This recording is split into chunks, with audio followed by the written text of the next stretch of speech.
네, 안녕하세요. 저는 정신건강의학과 전문의 신재현이라고 합니다. 저는 강남역 인근에 있는 강남 푸른 정신건강의학과 대표원장으로 지금 일을 하고 있고요.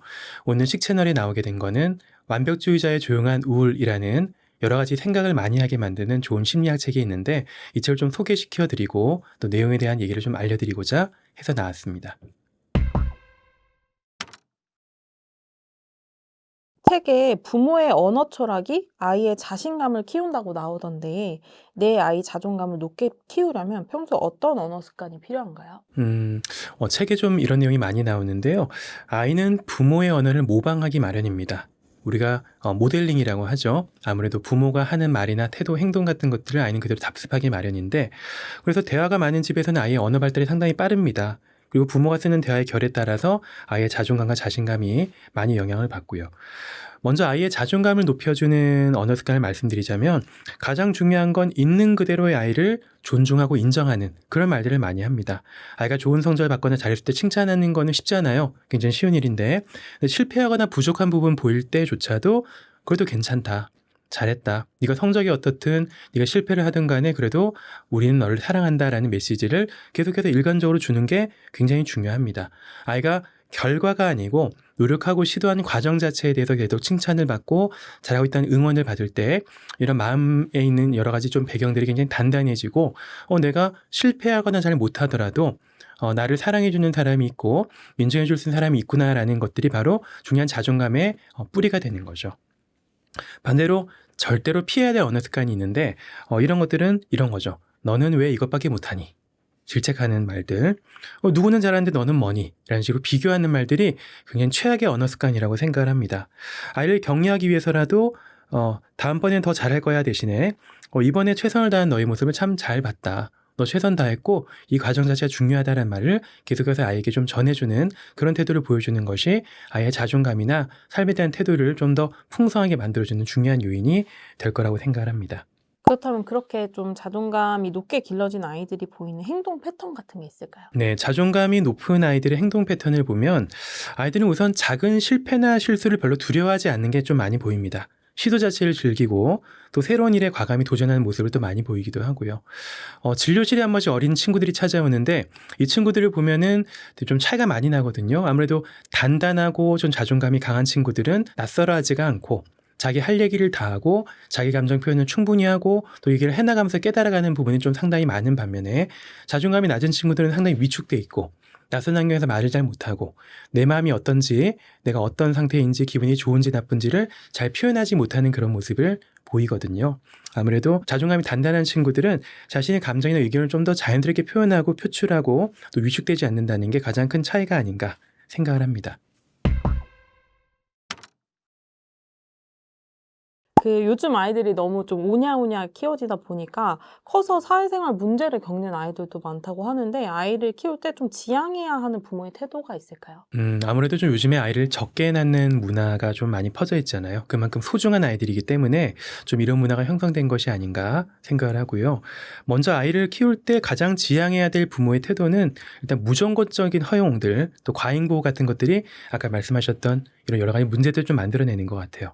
요즘 부모님들은 아이에게 상처를 주지 않고 최대한 소중한 아이니까 최대한 보호하려는 그런 마음으로 아이를 키우는데 이것 자체가 잘못된다는 것이 아니고 그래도 적어도 최소한의 어떤 경계를 지어주고 내가 해야 될 행동들의 상한선을 좀 만들어주는 것 또한 부모의 중요한 역할이 아닌가 생각을 합니다. 이런 것들이 좀 잘 안 되다 보니까 아무래도 여러 가지 학교에서 좀 어려움을 많이 겪고 요즘 노키즈존 이런 것들도 많이 생기게 되는 게 아닌가 하는 생각도 들고요. 근데 이런 상한선을 만들어주고 제한을 둔 친구들이 위축되기 쉽지 않을까라고 생각하지만 사실은 그런 게 아니고 오히려 스스로 이런 문제들을 해결하기 위해서 노력을 많이 하거나 좌절감을 좀 벗어나는 그런 힘들을 좀 더 잘 기르게 된다는 연구 결과가 많습니다. 그래서 아이를 진심으로 사랑한다면 아이가 작은 실패나 좌절도 경험할 수 있도록 실패하거나 경험하면 무조건 가서 다 도와주고 이런 게 아니고 적절한 범위 밖에서 안전한 범위 내에서 잘 지켜보고 기다려주다가 진짜로 필요할 때만 좀 도움을 주고 그래도 아이가 좀 스스로 일어날 수 있는 그런 기회를 제공하는 것이 부모님의 중요한 태도가 아닌가 합니다. 그렇다면 아이한테 좀 절대 쓰면 안 되는 표현, 말 표현이 있을까요? 부모가 자식한테 할 수 있는 굉장히 안 좋은 어떤 태도가 뭐냐 하면 바로 조건부 사랑입니다. 조건부 사랑. 그러니까 나는 네가 이런 걸 해야지만 사랑을 줄 거야. 너 이렇게 말을 잘 들어야지 예쁜 아이지. 너 이렇게 말을 잘 들어야지만 뭘 사줄 거야 라는 식으로 계속해서 조건부 사랑을 강요하게 되면 그 아이는 나는 있는 그대로 온전히 사랑받을 수가 없는 사람이구나 라고 생각하면서 자존감이 굉장히 떨어지게 되고, 또 한편으로는 내가 맡은 일의 모든 것을 다 완벽하게 수행해야지만 나는 삶에서 인정받을 수 있고 좀 더 원초적으로는 나는 생존할 수 있다 라고 생각을 하기 때문에 이런 측면들을 고려해 본다면 우리가 이런 얘기들 좀 하는 것은 조심하는 게 굉장히 중요할 것 같고요. 또 하나, 비교하는 것을 좀 조심을 해야 됩니다. 타인과 비교하는 것. 당연한 말이겠지만 옆집 아이랑 비교하고 TV에 나오는 아이와 비교하고 얘는 이렇게 잘하는데 넌 왜 이렇게 못하니라는 것을 듣는 것은 백해무익이죠. 그런 말을 듣는다고 아이가 막 경쟁심이 높아지고 열심히 해야지라고 생각하는 것이 아니라, 당연히 어린아이들은 힘도 약하고 좌절에 대해서 가지고 있는 내성이 또 약하기 때문에 오히려 좀 더 크게 좌절하거나 더 힘들어지거나 하는 경우를 많이 보게 됩니다. 그래서 부모 스스로가 아이들에게 굉장히 많은 영향을 미칠 수 있는 존재라는 것을 항상 기억을 하셔야 되고, 내가 하는 말이나 행동 같은 것이 혹시나 우리 아이에게 영향을 주고 있는 것은 아닌가 하는 스스로 반성하는 시간들을 가져보시면은 양육에 좀 더 도움이 되지 않을까, 그렇게 생각을 합니다. 그 원장님 과거 인터뷰 영상 중에서 가장 이제 뜨거운 관심을 받았던 게 공황장애에 대한 거더라고요. 그래서 공황장애를 의심해 봐야 되는 증상 이런 게 있을까요? 현대인들이 좀 많이 관심 가지고 있는 정신과 질환 중에 하나가 공황장애거든요. 그래서 보통 사람들이 뭐 갑자기 스트레스 엄청 많이 받으면서 어느 순간에 갑자기 너무너무 답답하고 숨이 잘 안 쉬어지는 거 하고 가슴이 막 뛴다 하면은 저 혹시 공황장애 아닌가요? 하고 병원에 찾아오시는 분들이 상당히 많은데요. 사실은 우리가 단순히 가슴이 뛰고 답답한 것만으로 공황장애라고 판단하진 않습니다. 공황장애 전 단계로 스트레스 반응이라는 게 있는데, 스트레스 반응이라는 게 어떤 거냐 하면, 예를 들어서 얼룩말이 아프리카 초원에 서 있는데 저 멀리 사자가 서 있을 때 얼룩말은 도망을 가야 되잖아요. 그때 얼룩말의 몸에서 나타나는 반응과 흡사합니다. 일단 뇌에서 스트레스 호르몬이 분비가 되고 그런 신호들을 통해서 빨리빨리 몸을 활성화시켜서 도망가야 되잖아요. 그러니까 그 순간에 내 몸을 극대화시켜서 활성화시키는 그런 반응들이 나타나게 되는데, 그것이 바로 우리가 스트레스를 심하게 받을 때 나타나는 우리 몸의 반응과 흡사한 거죠. 다만 안타까운 점은 얼룩말이나 여러 동물들은 실제로 위협의 상대가 앞에 있을 때 이런 반응이 나타나는데, 인간은 그런 위협의 상대가 없더라도 상상하는 것만으로도 잘못될 거야, 큰일 날 거야, 내일 회사 가서 혼나면 어떡하지, 이런 것들을 생각하는 것만으로도 스트레스를 굉장히 많이 받고 또 이런 스트레스 반응들이 나타날 수가 있습니다. 근데 단순히 이 스트레스 반응이 전체적인 신체적으로 나타나는 반응인데, 가슴 답답하고 뭐 가슴 뛰고 그다음에 식은땀 나고 어지럽고 손발 떨리고 이런 반응들이 나타난다고 해서 공황장애 반응들은 아니고요. 공황장애 반응은 여기서 한 가지가 추가되는데, 그것이 바로 공포감입니다. 내가 이런 증상이 나타나서 죽으면 어떡하나, 이런 증상 때문에 쓰러져서 잘못되면 어떡하나라는 공포감이 추가되면서 이 공포감 때문에 지하철 못 타고 버스 못 타고 사람 많은 곳 못 가고 하는 식으로 생활 반경이 좁아지는 것이 바로 공황장애죠. 그래서 스트레스를 많이 받을 수밖에 없는 현대 환경이기 때문에 이런 증상들이 종종 나타날 수는 있습니다만, 이것이 공포감을 과하게 유발하거나 생활에 지장이 많은 수준이 아니라고 하면은 일단 내가 스트레스 많이 받았구나라고 생각하고 좀 스트레스 관리를 잘 하고 충분히 휴식을 취하는 게 병원을 먼저 뛰어가는 것보다는 좀 더 우선시돼야 되는 그런 태도가 아닌가 생각을 합니다. 그 타인과의 관계에서 나를 지키는 지키는 방법을 궁금해하는 분들도 많은데요. 좀 타인과의 관계에서 자신이 무시당할 수 있도록 좀 자처하는 행동들이 있다고요? 네, 이런 경우를 좀 간혹 보는데요. 특히나 사회불안을 많이 가지신 혹은 좀 대인관계에 좀 취약한 분들이 보통 이렇게 하는 것 같아요. 그러니까 보통 관계는 수평적이어야 되잖아요. 연인 관계든 친구 관계든 수평적이어야 되는데, 보통 이런 성향을 가지신 분들이 일단 내가 먼저 엎드리기 시작합니다. 내가 먼저 잘해주고 상대방한테 맞춰주고 상대방이 원하는 것을 다 들어주고. 근데 이렇게 하는 이유가 있죠. 내가 이렇게 했을 때 상대방도 나를 잘 대해줄 것이다 라고 생각을 하죠. 물론 그렇게 되면 제일 좋습니다. 내가 이렇게 엎드렸을 때 상대방도 함께 엎드리게 되면 제일 그림이 예쁜데, 대개는 내가 엎드리게 되면 상대적인 갑을관계가 생겨버리죠. 그래서 애초에 그런 생각이 없는 사람들도 내가 먼저 엎드리니까 얘는 이렇게 함부로 해도 되는 아이구나 라고 생각하거나, 내가 원하는 것을 다 요구해도 되는구나 이러면서 점점 더 갑을관계가 좀 굳어지게 된 그런 안타까운 경우를 많이 보게 되고요. 또 하나 또 안타까운 케이스가 어떤 거냐면, 내가 먼저 엎드리게 됐을 때 이렇게 가는 분들이 계세요. 마치 내가 약한 것을 알아차리고 이용하려는 분들이 좀 상당히 많은데 특히나 이런 하이에나 같은 분들이 이런 취약한 사람들의 냄새를 잘 맡는 것 같습니다. 그래서 내가 늘 고민해봐야 되는 것은 나도 모르게 습관적으로 상대방에게 먼저 맞추어 주려고 하고 먼저 칼자루를 다 먼저 내어주는 것이 아닌가에 대해서 좀 고민이 필요합니다. 항상 관계는 수평적이어야 되고 내가 먼저 살짝 엎드렸다가 상대방이 따라오지 않으면 나도 역시 똑같은 수평을 올라가야 된다는 것을 기억을 하셨으면 좋겠습니다.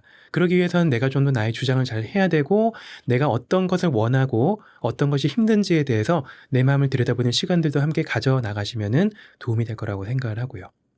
그리고 사회생활을 하다 보면 이제 나한테 무례한 요구를 하는 사람들이 많은데 이런 경우에 단호하지만 좀 정중하게 거절하는 방법이 있을까요? 네, 저는 환자분들에게 종종 이런 거짓말을 한번 해봐라라고 말씀을 드리는데 진료실에 찾아오신 분들이 뜬금없이 거짓말이라는 단어를 들으면 당황하는 경우도 있습니다만 하얀 거짓말이라는 용어가 있죠. 하얀 거짓말은 어떤 거냐면 상대방도 나도 상처받지 않는 거짓말이에요. 그러니까 내가 어떤 사람에게 뭔가 굉장히 불편한 부탁을 받았을 때 소심하거나 내향적인 분들은 거절이 잘 안 되죠. 하면서 끌려가다가 결국에는 내 시간과 나의 에너지를 뺏겨가면서 그 사람이 원하는 것을 맞춰주게 되는 그런 경험을 하게 되죠. 그럴 때 필요한 게 거짓말입니다. 상대방이 나한테 무리한 요구를 할 때 미안한데 난 너무너무 들어주고 싶고 그런데 나는 지금 뭔가를 해야 돼. 혹은 누구를 만나러 가야 돼.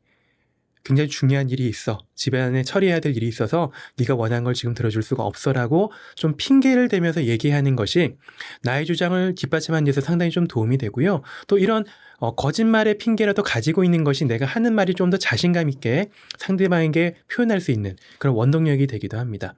또 상대방이 받아들이기에도 물론 상대방 캐릭터마다 좀 다를 수 있습니다만 그냥 야 싫어 나 못해 나한테 좀 그만해 라고 좀 얘기하는 것보다는 미안한데 이런 것 때문에 안 되겠어 라고 얘기하면 상대방이 조금 더 납득하기가 쉽거든요. 그래서 개인적인 부탁이든 사적인 부탁이든 공적인 부탁이든 내가 좀 무리한다. 나의 어떤 선을 넘는 그런 부탁이다. 나의 경계를 침범하는 부탁이다라고 생각을 한다면 거기에 대해서 일단 단호하게 못하겠다라고 얘기하는 것도 중요하지만 일단 내가 거절할 의향을 가지고 있다면 좀 부드럽게 이런 이유 때문에 어떠한 핑계 때문에 난 이거 못할 것 같아라고 얘기를 해주는 것. 거짓말을 하는 것, 하얀 거짓말을 하는 것이 좀 도움이 되는 방법이라고 생각을 합니다. 그 SNS에 요즘 유행하는 짤 중에 "다정함은 지능이다." 뭐 이런 표현이 있더라고요. 그만큼 이제 관계적으로 우수한 태도와 말투를 갖는 게 또 어렵다는 거를 말하는 것 같은데 이렇게 관계적으로 좀 잘하는 사람들, 우수한 태도와 말투 어떤 것들이 있는지 궁금합니다. 네. 옛날에 EQ 열풍이 한참 불었던 거 기억하실 거예요. EQ라고 하는 게 정서적 지능이잖아요. IQ는 우리가 가지고 있는 직접 능력을 말하는 건데 그거 좀 대비되는 정서적 지능이죠. 즉 얼마나 사람들에게 공감을 잘하고 이런 감정적인 것들을 잘 활용하는가에 따라서 삶의 질과 능력이 많이 갈린다라는 얘기였고요. SNS에서 다정함은 지능이다라고 얘기를 많이 하는데 전 이 말에 상당히 좀 많이 공감을 합니다. 관계적으로 우수한 태도를 지니고 있는 사람을 좀 살펴보면 상대방을 배려하고 공감하는 것을 굉장히 잘하거든요. 구체적으로 먼저 상대방을 배려하는 말투를 잘 쓰고요. 그리고 공감하고 경청을 굉장히 잘 합니다. 누군가 고민을 얘기를 할 때 바로 해결책부터 제시하는 그런 티적인 그런 해결책을 제시해 주는 것이 아니고 야 맞다 네 말이 맞네. 일단 좀 맞장구 쳐주고 네가 충분히 힘들었겠다라고 생각하면서 상대방의 입장에서 힘들어하는 것들을 좀 헤아려주고 얘기해주고 하는 것만으로도 상당히 대화가 좀 부드러워지고 또 대화의 결을 좀 잘 유지하는데 많이 도움이 되거든요. 그래서 이런 얘기를 좀 할 수 있는 게 어떤 이런 사회적인 지능이 아닐까라고 생각을 하고요. 또 관계적으로 우수한 능력을 가지고 있는 사람들은 부정적인 이야기를 전달할 때도 상대방의 자존심을 잘 지켜주는 그런 경향이 있는 것 같습니다. 상대방이 실수했을 때도 보통 실수하면 튀어나오는 말이 야, 너 뭐야? 도대체 왜 그러는 거야? 라고 물어보는 게 아니고 먼저 공감을 하죠. 야 이런 부분 좀 실수할 만하다. 근데 이런 건 좀 더 잘했으면 좋겠다라는 식으로 조금 애둘러서 상대방이 상처받지 않는 범위를 아주 교묘하게 그 틈새를 잘 파고들어서 상대방도 이해를 하고 공감을 할 수 있을 정도의 이런 얘기들을 좀 해나갈 수 있는 게 바로 관계에 높은 능력을 가지고 있는 사람이라고 생각을 하고요. 또 마지막으로 자기 의견을 말할 때도 또 상당히 상대방을 많이 존중을 합니다. 그러니까 그 의견은 틀렸어라는 생각을 내가 하더라도 그 의견이 틀렸다라고 바로 지적하는 것이 아니고 야, 네 말도 좀 일리는 있는 것 같다. 그래서 일부 인정을 해주는 거죠. 네가 한 말에 어느 정도는 좀 맞는 부분이 있는 것 같은데 근데 이런 부분을 좀 더 첨가하면 좋지 않을까라는 식으로 나의 의견을 좀 뒤에 얘기하고 앞에는 좀 공감을 좀 적절히 섞어줌으로써 상대방의 관계를 부드럽게 유지하는데 도움이 되는 이런 얘기들을 좀 만들어낼 수가 있겠죠. 그 요즘 2030 세대들이 결혼은커녕 이제 연애도 기피하고 타인과의 관계 자체를 잘 안 맺는 경향이 있다고 하는데요. 인간관계를 좀 너무 어렵지 않게 만드는 팁이 좀 있을까요? 네, 현대 사회가 만드는 좀 슬픈 자화상이라고 생각을 하는데 요즘 2030 세대나 젊은 세대들이 인간관계를 좀 어려워하는 이유는 아무래도 관계를 맺을 때 지나치게 많은 에너지가 든다. 지나치게 많은 시간과 노력이 든다라고 생각하기 때문에 지레짐작하고 좀 피하고 싶은 좀 그런 마음이 드는 것 같아요. 특히나 요즘에는 굉장히 잘 보고 싶다는 마음이 더 크기 때문에 또 인간관계 자체가 스트레스 그 자체가 되기도 하는 거죠. 이런 분들한테 추천드리고 싶은 팁 중에 하나가 관계를 너무 거창하게 생각하지 말고 아주 가볍고 좀 작게 시작하면 좋겠다라고 좀 말씀드리고 싶습니다. 관계를 맺는다고 해서 우리 관계하다 그렇지만 처음부터 굉장히 딥하게 모든 것을 다 보여주고 나의 모든 것을 다 까발릴 필요는 없거든요. 마치 조금씩 보자기를 조금씩 열어서 보여주는 것처럼 나의 내면을 조금씩 드러내면서 서로 주거니 받거니 하면서 관계가 깊어지는 것이기 때문에 너무 처음부터 큰 어떤 부담감을 가지시고 나의 멋진 모습을 다 보여줘야 돼 라고 생각을 하는 것보다는 일단 조금씩 나를 노출시켜 나가고 상대방과 이런 수위를 맞춰 나가면서 관계를 맺어가자라는 생각으로 좀 받아들이시면 좋을 것 같다는 생각을 합니다. 그래서 좀 평소보다 조금 더 가벼운 태도를 가지시면 좋겠어요. 예를 들면 가벼운 인사부터 시작하고 스몰 토크부터 시작하고 날씨 얘기하고 일상에 있었던 가벼운 얘기를 하는 것부터 시작해서 이런 대화들을 조금씩 이어가다가 결이 맞으면 상대방과 관계가 좀 깊어지고 친한 사이가 되어가는 거니까 너무 부담스러워하지 말고 일단 가벼운 말부터 건네보는 연습을 먼저 해보시면 좋겠다라고 생각을 합니다. 또 중요한 거는 관계를 좀 맺기 어려운 이유 중에 하나가 거절을 너무 두려워하세요.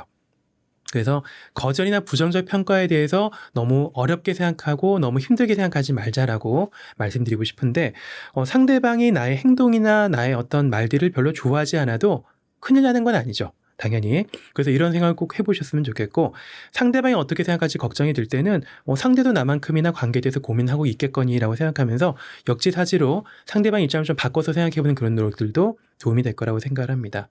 관계에 대해서 너무 완벽하게 하려고 하지 마시고요. 원래 완벽함이란 건 세상에 존재하지도 않고 관계란 건 더더욱 그렇거든요. 서로 주거니 받거니 하면서 좀 한쪽이 기울어졌다가 다시 균형을 찾고 이런 과정들을 계속해서 반복하면서 관계가 좀 깊어지고 안정이 되어가는 것이기 때문에 관계 자체를 너무 두려워하지 말고 고립돼서 지내지 말고 좀 더 풍성한 관계 경험들을 가져가실 수 있게 된다면 좋겠습니다. 완벽주의자의 조용한 우울 책을 보면은 자존감과 또 이런 자존감이 형성되는 과정, 또 내 삶의 인격이나 여러 가지 성격 같은 것이 형성되는 과정들에 대해서 좀 자세하게 담겨 있기도 하고 많은 인사이트를 얻을 수가 있으니까 이 책을 꼭 한번 읽어보시면 좋겠다는 생각이 듭니다. 자존감이 낮다고 해서 또는 불안하다고 해서 결코 스스로를 탓하거나 부끄러워하지 않으시면 좋겠고요. 왜냐하면 모든 사람들은 완벽하지가 않고 또 누구나 부족한 면이 있기 때문입니다. 나에 대해서 조금 더 너그러운 그런 태도를 가지고 나를 좀 관대하게 잘 받아들이는 그런 연습을 많이 하실수록 내가 가진 불안과 또 여러 가지 낮은 자존감에서 벗어날 수가 있게 될 것 같습니다. 지금까지 시청해 주셔서 감사드립니다. 감사합니다.